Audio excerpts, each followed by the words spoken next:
El Foro Confilegal Santander Justicia, un espacio para conocer las novedades sobre la justicia y el mundo del derecho y del revés.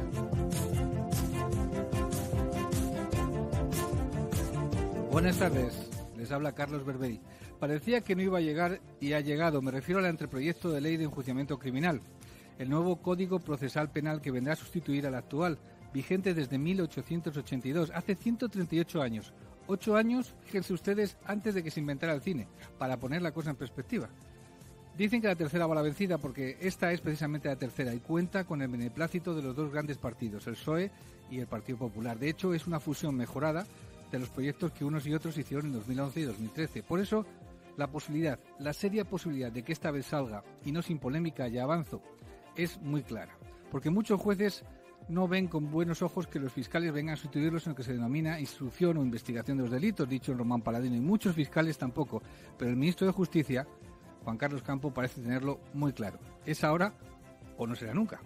De esto y de otras muchas cosas más vamos a hablar hoy en nuestro programa Foro Confilegal Santander Justicia con nuestros invitados desde Málaga, en concreto desde el World Café que el Santander tiene en esta preciosa ciudad mediterránea. Comenzaremos con Salvador González, nuevo decano de Málaga. Es el director también legal del bufete Grant Thornton en Andalucía. González se ha estrenado adelantando los emolumentos que tienen que recibir los abogados del turno de oficio. Era una de sus promesas electorales.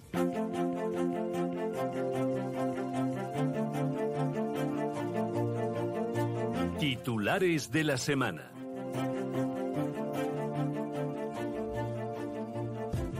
Pero antes, titulares. En esta ocasión con Blanca. Hola, Blanca. Hola, muy buenas. La vacante dejada por José de la Mata en el Juzgado Central de Instrucción 5 desata las especulaciones en torno a la candidatura de Mercedes Olaya. La magistrada de los ERE de Andalucía, que cuenta con más de 32 años de antigüedad en la carrera judicial, ya intentó 3 veces antes llegar a la Audiencia Nacional. Thomson Reuters celebra hoy y mañana el 5º Congreso Internacional de Compliance con atención muy especial a los whistleblowers. La directiva de los denunciantes de corrupción aprobada en diciembre pasado condiciona de forma frontal al sector del cumplimiento normativo. El Gobierno controlará las inversiones extranjeras por encima de los 500 millones de euros para proteger los sectores estratégicos. Es protección frente a potenciales compras por parte de inversores en sectores como defensa, agua, telecomunicaciones o energía. Nombramientos de la semana.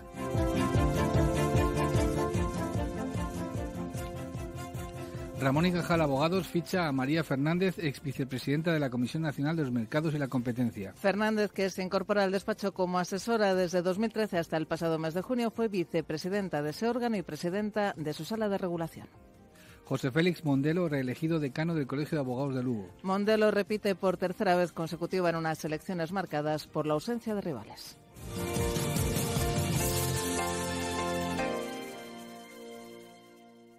En el Foro Confilegal Santander Justicia, la entrevista de la semana.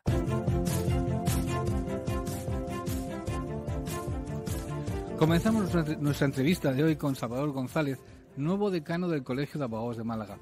Se alzó con la victoria en unas elecciones concurridas en las que votaron 6.060 abogados, el 51% del censo, y de ese número de votantes en votos dobló a sus dos rivales. ¿Cuál fue su secreto? Yo se lo quiero preguntar directamente, señor decano. ¿Cuál fue su secreto para una victoria tan contundente?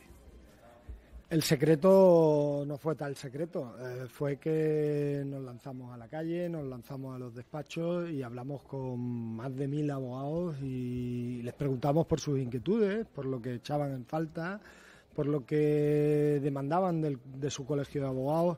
Y fueron ellos los que hicieron con nuestro trabajo organizando las ideas y hicieron una propuesta que lanzamos al electorado, a los abogados de Málaga y que bueno, pues respondieron votándonos durante 7 días de manera electrónica y un día de forma presencial mayoritariamente.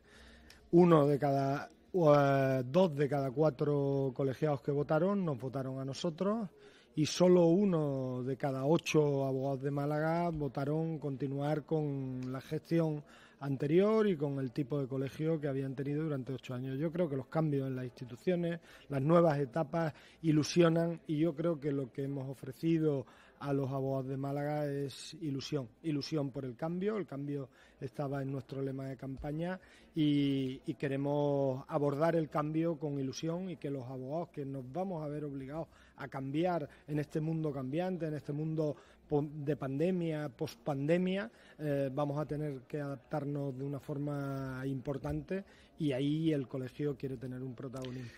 Ustedes votaron telemáticamente. ¿Funciona el voto telemático? ¿Se puede aplicar? Pues sí. ¿Es seguro? Sí, perfectamente seguro. Hoy la tecnología lo permite. Acabamos de vivir unas elecciones en Estados Unidos donde se vota telemáticamente al presidente de los Estados Unidos y donde han tenido ciertamente problemas con el voto, pero ha sido con el voto por correo, no con el voto telemático. El voto telemático sí que ha ofrecido certeza, seguridad y en nuestro caso, hombre, no ha habido ninguna duda por la diferencia y el grandísimo apoyo que hemos tenido de los abogados de Málaga, pero sí que aportaba gran seguridad. Dese cuenta de que ya estando en una junta hace 15 años abordamos el proyecto de poner en marcha el voto electrónico. Hace 8 años, en las elecciones del anterior decano, se puso ya en marcha esa votación. Es verdad que con menor éxito, porque en ese momento los abogados no utilizaban la firma electrónica con la asiduidad que se usa hoy, porque no había LexNet y todo esto, pero ya votaron, si no recuerdo mal, un 12% de los abogados votaron a través del voto electrónico y ahora pues se ha votado con voto electrónico casi un 90% de los abogados. Solo menos de un 20% han votado de forma presencial. ¿Son ustedes conscientes de que se convierten en pioneros y en ejemplo para muchos otros colegios que tienen justamente que pasar en elecciones en este año que viene o los próximos años? ¿Son ustedes conscientes, no? Pues sí, y además aquella decisión que tomamos hace 15 años de pedir a las empresas la tecnología necesaria para poder implantar el voto telemático ha sido reconfortante el ver que tenía todo el sentido del mundo en un escenario de pandemia, en un escenario donde la aglomeración y el abogado de Málaga tradicionalmente ha votado mucho y ha estado en torno al 50% porque las elecciones en Málaga se desarrollan durante una semana. Es más, en Málaga los abogados han votado durante el fin de semana, el sábado, el domingo, por la noche. ¿Desde su casa? Desde su casa, desde su despacho. Entonces, esto pone en valor a la abogacía de Málaga, a la sociedad de Málaga y, ¿por qué no decirlo también?, al parque tecnológico, a la tecnología asociada a esta sociedad que pretende liderar todo aquello que pueda y en la abogacía pues también lo hacen abogados que se dedican al mundo internacional. Tenemos plazas como Marbella, Estepona, Fuengirola, con componentes muy internacionales y dando respuesta a muchas novedades y asumiendo lo que es la abogacía internacional en la provincia. ¿Ha tenido que ver mucho para su victoria la promesa electoral que hizo en su momento de adelantar los emolumentos del turno de oficio, que los ha adelantado? Pues sí, los hemos adelantado, los prometimos.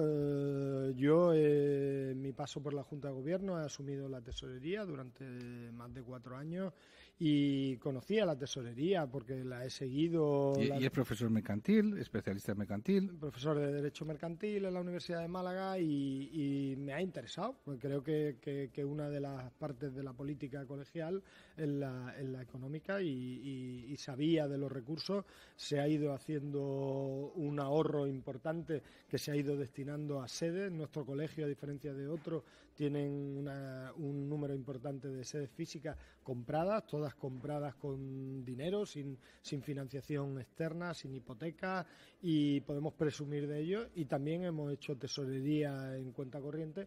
Conocía la cuenta corriente del colegio, pues aprobaron las cuentas unos días antes de iniciar la campaña. El proceso electoral y lo prometí y lo hemos cumplido. Pero decir que esto es uno de los elementos que ha sido definitivo, pues me parece excesivo. ¿Por qué? Porque la diferencia ha sido de tal calibre.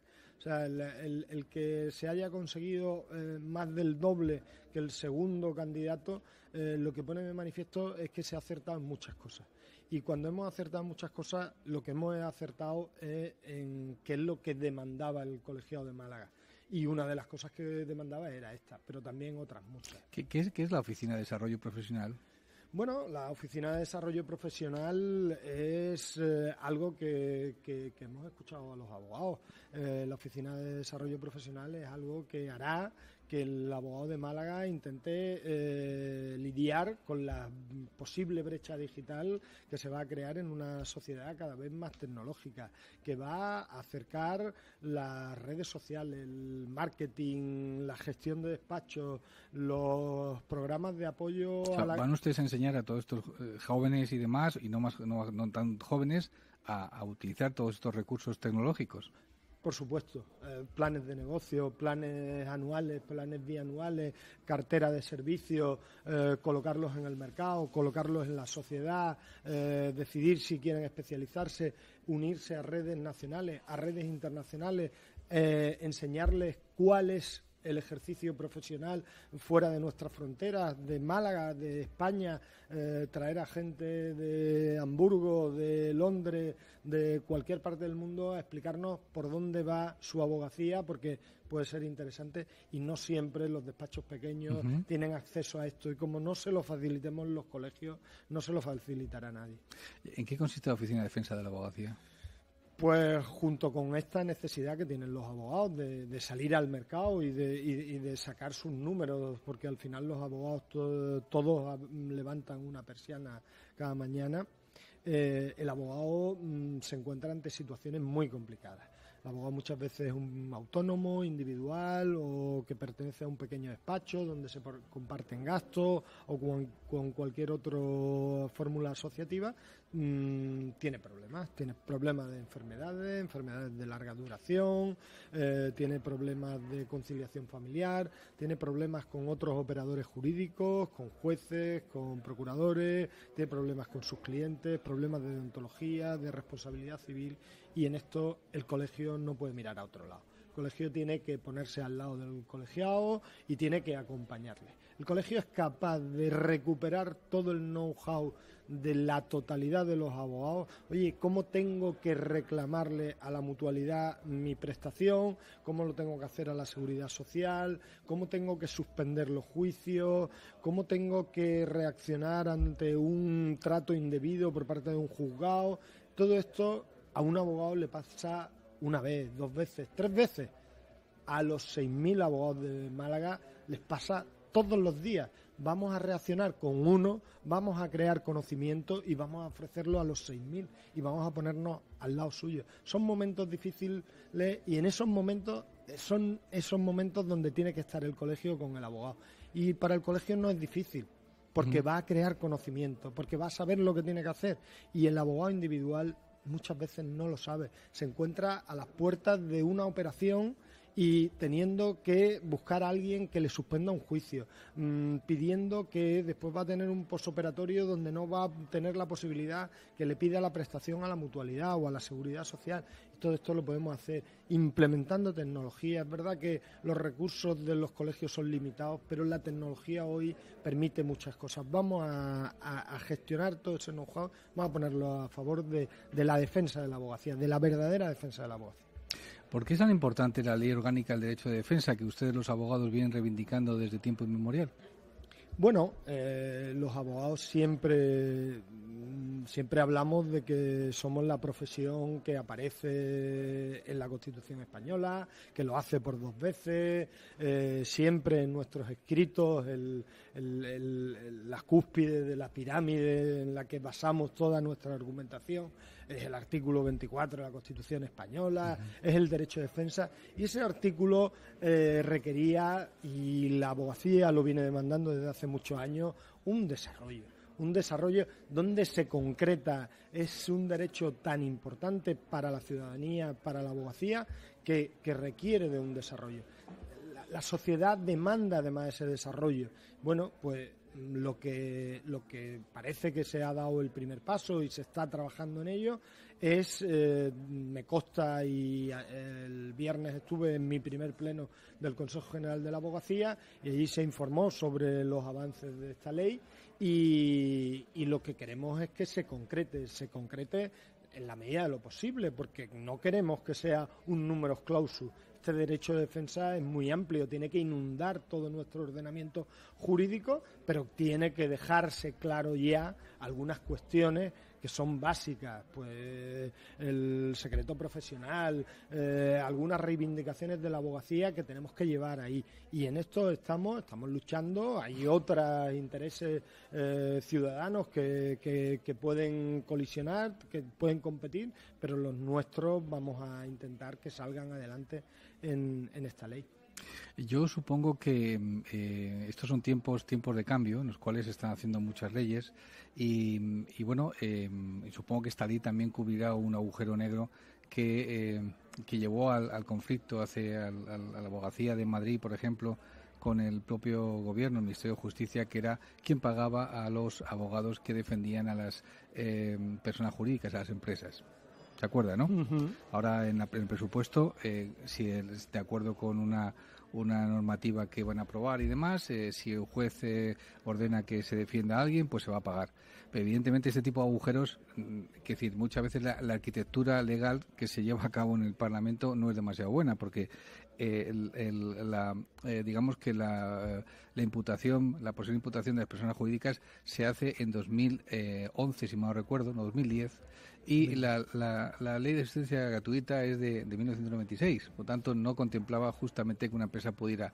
Esos tipos de agujeros, usted confía en que se tapen, ¿verdad?, en un futuro. Yo confío en que se tapen y confío en que desde la abogacía alertemos al legislador de cuándo se producen estas situaciones.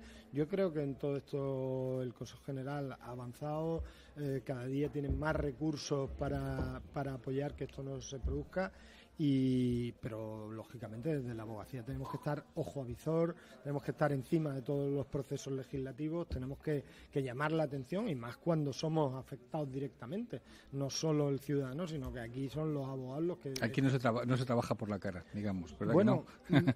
Nadie trabaja por la cara. Es que este es un concepto que hay que trasladarlo. Cuando no se cobra, algo no está funcionando, o alguien no está haciendo el trabajo, entonces en una sociedad moderna no podemos depender de la buena voluntad, del concepto de solidaridad, tenemos que depender de la sociedad en la que vivimos, una sociedad de mercado donde se prestan servicios, y los servicios de los abogados tienen que reconocerse en la medida que se prestan.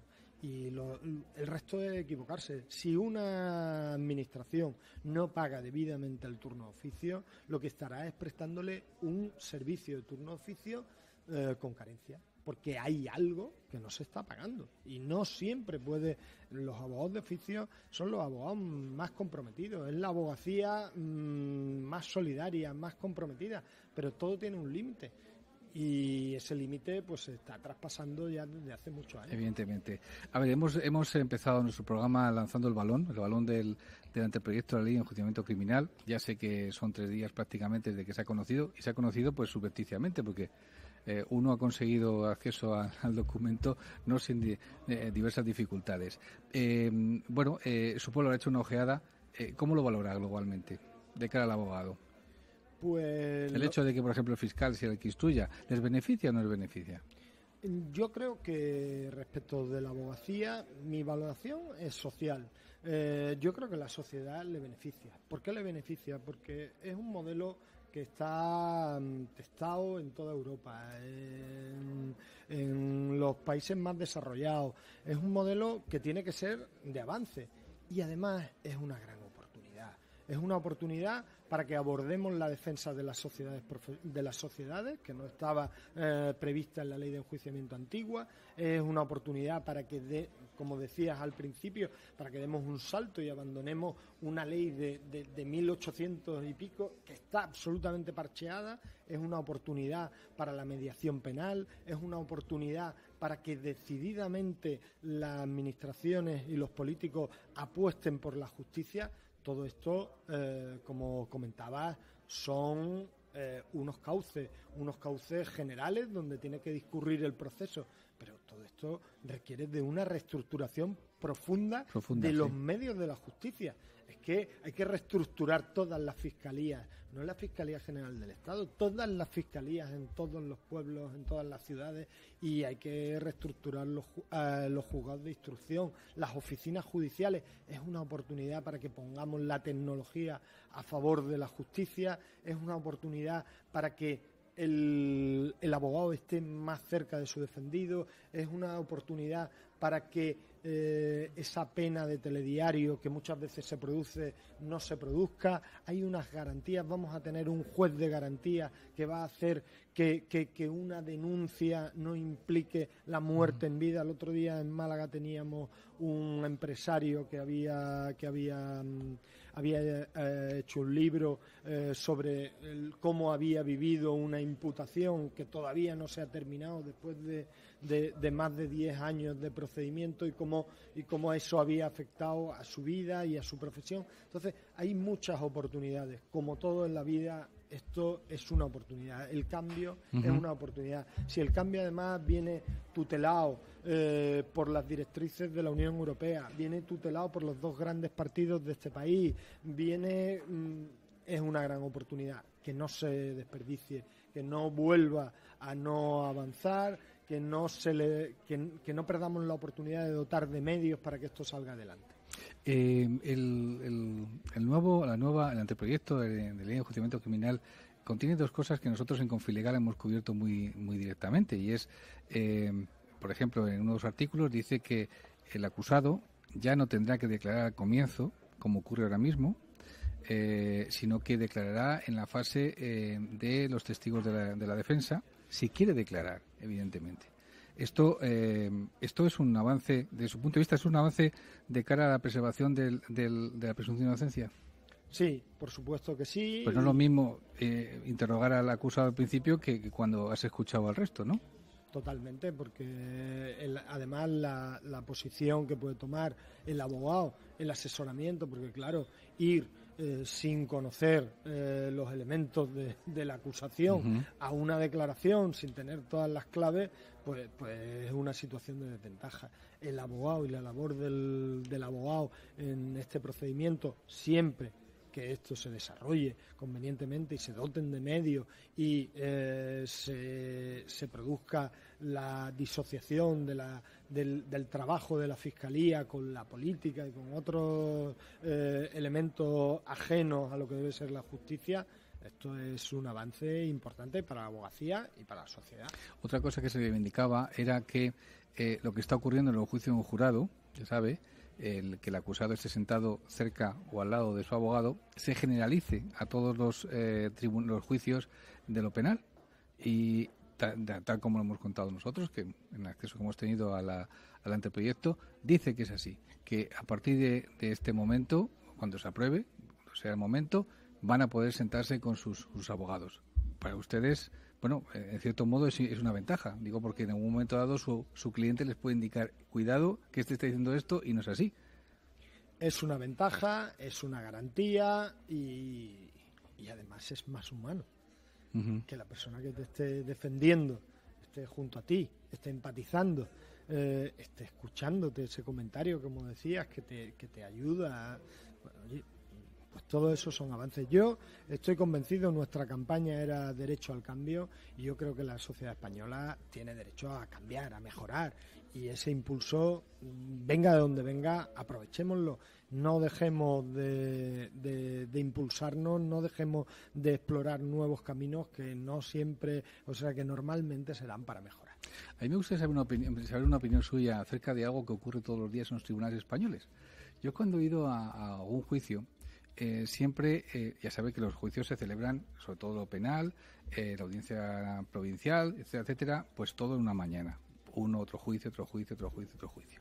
Entonces, cuando veo la reacción de la gente, los profesionales están acostumbrados, de que sale el abogado y se quedan allí el fiscal y el juez y están de cháchara hablando, jiji, jaja, jiji, jaja, y luego cuando entran con su cliente, con su abogado y el cliente y demás, y ve que están hablando juez y fiscal, no me lo han contado una vez, sino muchas veces, aquello le chirría. Y entonces, bueno, algunos compañeros suyos han planteado que lo que tendría que hacerse era que los señores fiscales salieran cada vez que comienzan un juicio y entrara junto con el juez, con el abogado, puesto que son dos partes iguales en un proceso. ¿A usted qué le parecería eso? Ya digo que los fiscales dicen que cómo van a salir toda la mañana entrando y saliendo, pero a ver.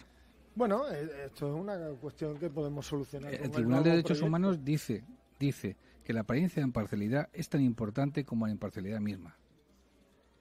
No, por supuesto, si esta es una reivindicación y una queja de los abogados muy antigua, pero vuelvo a lo que estábamos hablando. Aquí tenemos una oportunidad de que esto no sea así. Uh-huh. Si con los nuevos procedimientos, con una fiscalía que instruye, que investiga y con un juez de garantía, el juez de garantía se tendrá que pronunciar sobre cualquier situación. Entonces, ese juez de garantía, además, ya va a tomar una preponderancia en la defensa de los derechos, en las situaciones, en acoger ese tipo de recomendaciones que nos vienen de Europa, y yo creo que quiero pensar en positivo, quiero pensar en lo que nos viene nuevo, y estas actuaciones pues que no son adecuadas, como no es adecuado pues que no se tenga cuidado en las esperas de los abogados o tantas otras cosas. Sí quiero decir que no todos los jueces, no todos los fiscales tienen la misma actitud ante este tipo de comportamientos y tal. Y bueno, yo espero y confío, hemos hablado de una nueva ley de enjuiciamiento criminal y que sea una solución a esos comportamientos que no deben de repetirse. O sea, como decía Miguel Ríos, este es el tiempo de cambio, ¿no? Efectivamente. Salvador González, decano del Colegio de Abogados de Málaga, muchísimas gracias por su entrevista aquí en el World Café de Santander, un sitio precioso. Hoy está lloviendo, pero yo supongo que el futuro para ustedes, tal como lo ven, es soleado porque tienen confianza en él, ¿verdad? Pues sí, un sitio precioso, y Málaga seguro que os acoge otro día con sol, porque más de 300 días al año tenemos sol durante todo el día. Decano, que le vaya bonito. Muchas gracias. Gracias a vosotros.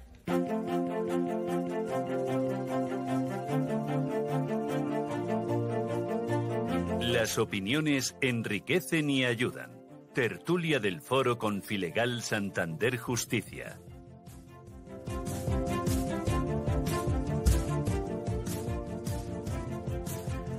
El martes sucedió un hecho histórico. El Consejo de Ministros finalmente aprobó el anteproyecto de ley de enjuiciamiento criminal elaborado por una comisión del Ministerio de Justicia sobre la base de dos anteriores. Uno, realizado por el PSOE en 2011, que llegó a proyecto de ley, y otro del PP de 2013, que fue simplemente un borrador. La futura nueva ley de enjuiciamiento criminal supone un giro copernicano en la jurisdicción penal de la Administración de Justicia, porque, entre otras cosas, hará desaparecer a los jueces de instrucción y colocará en esa posición a los fiscales. ¿Esto es bueno o malo para la abogacía? Dos penalistas, Nicolás González Cuéllar, catedrático de Derecho Procesal de la Universidad de Castilla-La Mancha y socio director de González Cuéllar Abogados, y Gonzalo Ventabol, abogado penalista de Martínez Echeverría Abogados aquí en Málaga, han leído el proyecto de ley y tienen sus opiniones. Buenas tardes, Nicolás. Hola, buenas tardes, Carlos. Buenas tardes, Gonzalo. Buenas tardes, Carlos. Bueno, yo os dejo sobre el tapete. ¿El anteproyecto es bueno o es malo? Tú primero, Nicolás, que estás más lejos. Bueno, pues yo creo que es muy positivo que este gobierno o cualquier otro que hubiera podido ocupar el poder ejecutivo apueste por una modernización de nuestro sistema de justicia penal, porque yo creo que hay un consenso generalizado en el ámbito forense y académico acerca de la necesidad de sustituir la vetusta Ley de Enjuiciamiento Criminal de 1882 por un nuevo Código Procesal Penal o nueva Ley de Enjuiciamiento Criminal que vuelva a situarnos en la vanguardia de los sistemas judiciales penales de los países de nuestro entorno. Y digo que vuelva a situarnos porque en 1882 la Ley de Enjuiciamiento Criminal fue muy avanzada para su época, porque permitió el ejercicio del derecho de defensa, en la misma fase de instrucción, cosa que no era usual en aquellos años. Sin embargo, la ley de enjuiciamiento criminal pues se ha quedado obsoleta, ¿no? La sociedad española actual nada tiene que ver con la de aquel año. Todavía, todavía España pues tenía Filipinas y Cuba, ¿no? bajo su poder. Y hoy en día pues está claro que la delincuencia es muy distinta, ¿no? Y necesitamos un sistema de justicia penal que afronte con la capacidad técnica Nicolás, de la que podemos disponer. Vamos a ver. Es una buena Entonces, base para comenzar. Yo valoro muy positivamente la presentación de este anteproyecto, ¿no? De este anteproyecto que viene a fundir, como tú has dicho, el anteproyecto de 2011. Y bueno, yo más que de borrador hablaría de propuesta, porque era un texto Nicolás, para que nuestros oyentes lo sepan, Nicolás formó parte de aquella comisión en 2013 que elaboró ese proyecto del Partido Popular, ¿correcto? Bueno, ese proyecto del gobierno, del Partido Popular. Sí. Correcto, gracias. No, es que no se trata realmente de proyectos de partido. Yo creo que está claro. Además, coincidencia. Existe una gran coincidencia en los principios básicos de ambos textos, ¿no? Como se demuestra en el hecho de que en este anteproyecto pues se hayan incluido sin dificultad pues bastantes aportaciones de la propuesta del Código Procesal Penal de 2013. No vas a contar ahora mismo, pero quiero saber la opinión de Gonzalo.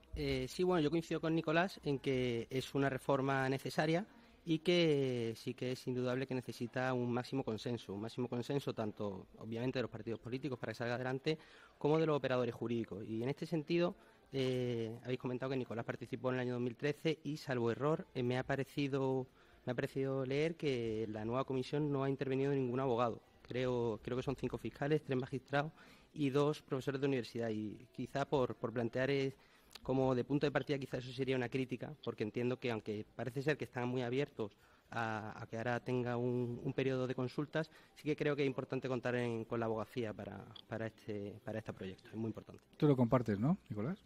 Hombre, yo totalmente, no solamente en relación con esta ley, es que desde hace años vengo reclamando a la abogacía institucional que se ponga muy seria en reclamar la intervención activa de la abogacía en todos los proyectos de reforma normativa que afecten a la profesión, ¿no? Así que comparto totalmente lo que ha manifestado Gonzalo. En la comisión del 2013 estuvimos 2 abogados, Luis Rodríguez Ramos y yo, que se da la circunstancia de que además somos profesores de universidad, pero bueno, ambos... Un complemento muy bueno además, pero que lo importante es que haya representación de la abogacía del abogado que está a diario trabajando con esa norma, claro.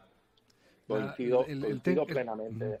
Coincido plenamente. No es fácil de comprender por qué en una comisión de este tipo pues hay varios jueces, varios fiscales y ningún abogado, ¿no? Es que cuando precisamente el proceso existe para garantizar el derecho de defensa. O sea que, pero vamos, esto yo creo que lamentablemente no solamente se produce en este caso, sino que se viene produciendo desde hace muchísimos años en muchos otros temas de reforma normativa, ¿no? Pero para eso para eso tendría que estar la abogacía institucional, es decir, el Consejo de la Abogacía y los colegios de abogados, insistiendo permanentemente en la necesidad de que se cuente con ellos, ¿no? Cosa que también esta voz se echa de menos. 6 años, el ministro ha dicho que espera que haya 6 años de vacatio legis o 6 años hasta que se comience a adoptarse la ley de enjuiciamiento criminal nueva. Es mucho tiempo, ¿no?, de adaptación. A ver, sí, yo pienso que sí, pero también es cierto que si realmente son 6 años y ya de ahí se puede tirar para adelante, lo vería bien. El tema, por eso, creo que es muy importante que haya un consenso real para que si dentro de 6 años empezamos con esto de manera definitiva, pues estupendo. Pero si dentro de 4 años hay unas nuevas elecciones y no hay un consenso en el Parlamento y van a venir a cambiar otra vez la ley, pues desde luego no tiene ningún sentido ni que empiece dentro de 2 meses o dentro de 6 años. ¿Tú qué piensas, Nicolás? Pues mira, yo pienso que solamente se concibe la aprobación de una ley como esta con el máximo consenso. Y con el máximo consenso me parece que 6 años para su implantación pues quizás sea excesivo, ¿no? Yo creo además que la idea que se tiene normalmente de que resulta sumamente complicado comenzar con el funcionamiento del fiscal, director de la investigación, pues es una idea un tanto errónea. ¿Por qué? Porque en España realmente tenemos un número de fiscales suficientes. No es verdad que haya que incrementar la plantilla de fiscales. Si se compara el número de fiscales que hay en España con el que hay en Italia, por ejemplo, donde la totalidad de los procesos penales pues comienzan con la investigación del Ministerio Fiscal, nos damos cuenta de que aquí tenemos muchos más. Es que en Italia no llegan a 2.000 fiscales y aquí tenemos casi 2.500. Entonces, no es que nuestros fiscales no trabajan, porque trabajan mucho, pero sí que es verdad que tenemos una legislación que es poco eficaz. Con una legislación que dote de eficacia a los instrumentos de los que disponemos para el esclarecimiento del delito y el enjuiciamiento de las responsabilidades, pues tenemos fiscales, yo creo, que de sobra. Porque también tienen que dedicarse a otras funciones que la ley les encomienda. Y en relación con los medios materiales, que muy razonablemente se reclaman desde la Fiscalía, pues tampoco tenemos realmente mucha dificultad. ¿Por qué? Porque todos los medios materiales y también de personal al servicio de la Administración de Justicia, de la que disponen los juzgados actuales de instrucción, pues se pueden trasvasar sin problemas al Ministerio Fiscal. Además de que este texto opta por una solución de gestión de la documentación a través de una oficina encabezada por letrados de la Administración de Justicia y una que va a prestar servicio simultáneamente al fiscal como director de la investigación y al juez de garantías que debe de intervenir para la tutela de los derechos fundamentales durante la investigación. Así que yo coincido en que 6 años pues parece mucho tiempo. Gonzalo. Sí, bueno, yo pienso que no es necesario, que eso no es una excusa, es decir, que haya que implantarlo no es una excusa para que no se implante. Sí que tengo la opinión personal de que yo creo que los fiscales no son partidarios de esta reforma y eso puede dificultar un poco su adaptación, pero sí que tengo que discrepar con Nicolás en que yo creo que sí que es necesario un aumento de la plantilla de fiscales, porque si bien es cierto que ahora mismo en la práctica muchas veces es el fiscal quien toma el peso de la investigación desde el punto de vista de que es quien propone las diligencias o quien rechaza las diligencias propuestas por la defensa, informa obviamente sobre la acusación o el sobreseimiento, pero lo que le falta precisamente al fiscal donde no llegan es a las diligencias de investigación, por ejemplo, las meras declaraciones de los investigados. Por lo tanto, ahora mismo con la carga que tienen, no vienen, de hecho, porque tienen carga, tienen que estar sacando papel, tienen que estar en juicios, tienen que estar haciendo otras actuaciones. Por lo tanto, sí que creo que si ahora tienen que acudir a todas las diligencias de investigación y tienen que seguir realizando funciones de calificación y encima tendrán que motivar algunas resoluciones, creo que sí que va a ser un problema que la plantilla fiscal es necesario que sea ampliada. Una de las cosas que se plantean es la reforma del Estatuto Orgánico del Ministerio Fiscal, que es de cajón, si me permiten, en esta reforma de calado. Pero hay una cosa que no se menciona y es fundamental, o dos cosas. Una es que el presupuesto del Ministerio Fiscal, si evidentemente tiene que ser una autoridad independiente, tendrá que llevarlo el Ministerio Fiscal. Quiere decir, el Ministerio de Justicia tendrá que permitir que los fiscales se administren a sí mismos, el Fiscal General de Estado. Y otra cosa más que es importante también es debe seguir nombrándose así al Fiscal General de Estado, el Gobierno, o debería ser el Parlamento con una mayoría de 3/5, 210 diputados y por un periodo superior a los 5 o 4 años, que es lo que dura este gobierno. ¿Ustedes qué piensan?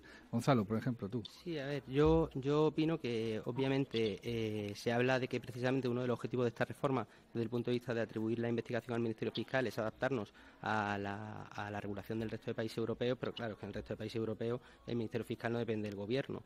Entonces yo sí que creo que eso tiene que ir de la mano de una modificación o bien del nombramiento del fiscal o bien del plazo de su cargo, pero que de cualquier manera que se garantice la independencia del Ministerio Fiscal respecto del gobierno, porque entonces realmente sí es verdad que en la práctica los procedimientos pequeños no tienen incidencia, pero obviamente los procedimientos con carga política o con carga informativa importante, pues desde luego va a dejar muy mal la imagen de España si esto no se modifica. Nicolás.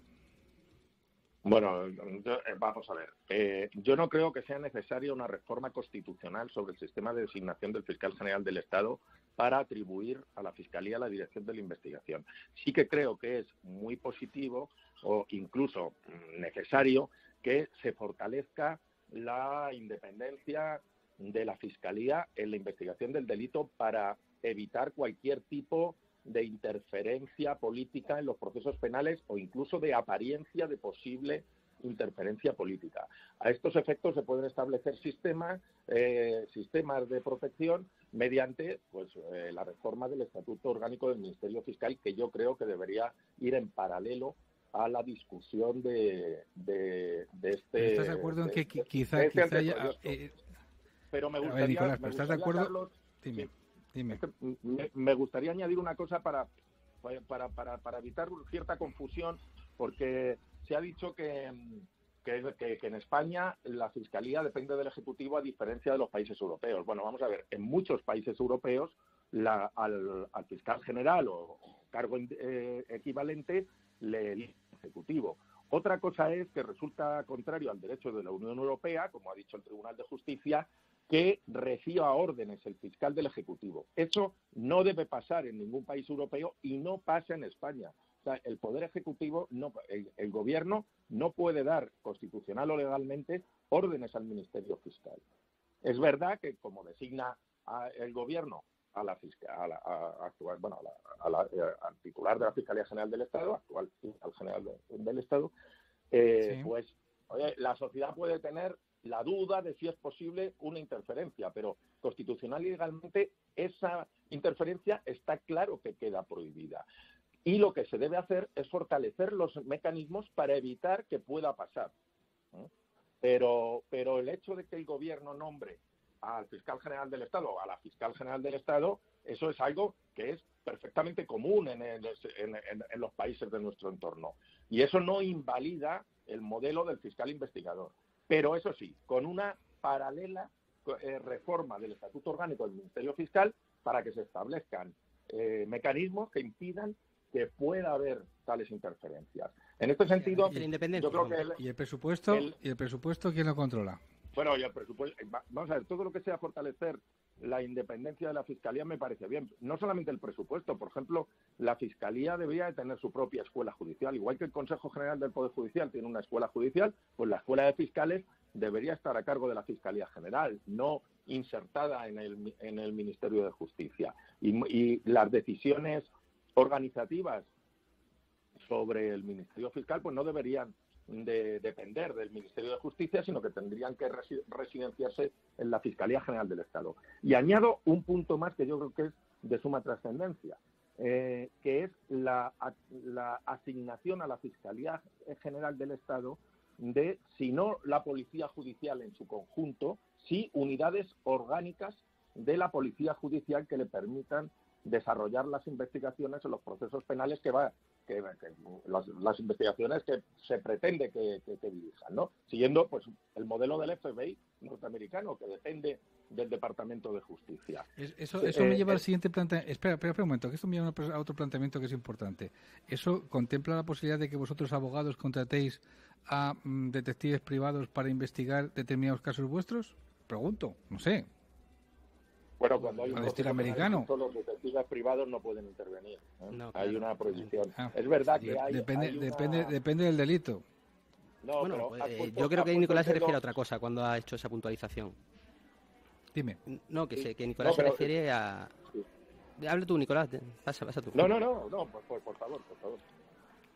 No, eso que decía que Nicolás se refería a que, y tiene todo el sentido, que el Ministerio Fiscal, si va a dirigir la investigación, que tenga su propia unidad de policía dependiente de las mismas, que yo creo que ha hecho una referencia al sistema americano, pero creo que no, que son sistemas completamente diferentes y que obviamente si ahora se le atribuye la investigación debería ir acompañada de esa dotación de la Policía Judicial al servicio del Ministerio Fiscal, pero no comparto tampoco... A ver, una pregunta que le he hecho antes se proponía en el 2013, en el Código Procesal Penal, ¿no? En ese texto, sí, se asignaba la totalidad de la Policía Judicial al Ministerio Fiscal, porque parece bastante razonable que quien dirija la investigación sea quien organice a la policía que tiene que cumplir sus órdenes. De todos modos, Carlos antes ha puesto el dedo en la llaga cuando ha hecho la pregunta de la investigación que puede realizar un abogado cuando un hecho es delictivo, ¿no? O hay un proceso penal en curso. En Italia se efectuó una modificación del Código Procesal Penal para permitir que los abogados pudieran